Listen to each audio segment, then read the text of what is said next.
سیدنا آدم اور خوف خدا۔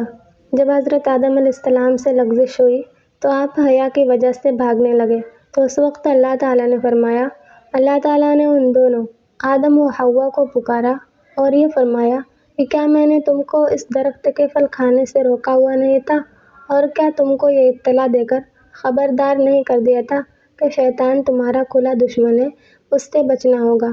ابی بن کعب مرفوعاً روایت کرتے ہیں کہ اللہ تعالیٰ نے حضرت آدم علیہ السلام کو ایک لمبا آدمی بنایا تھا۔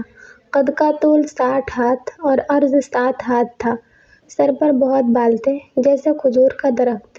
جب انہوں نے درخت کو چکھا جس سے اللہ نے منع فرمایا تھا تو بدن پر سے کپڑے گر گئے، سطر نظر آنے لگا۔ جنت میں دوڑتے پھرتے تھے، پھر ایک درخت میں بال الجھ گئے، یہ اس سے چھڑانے لگے۔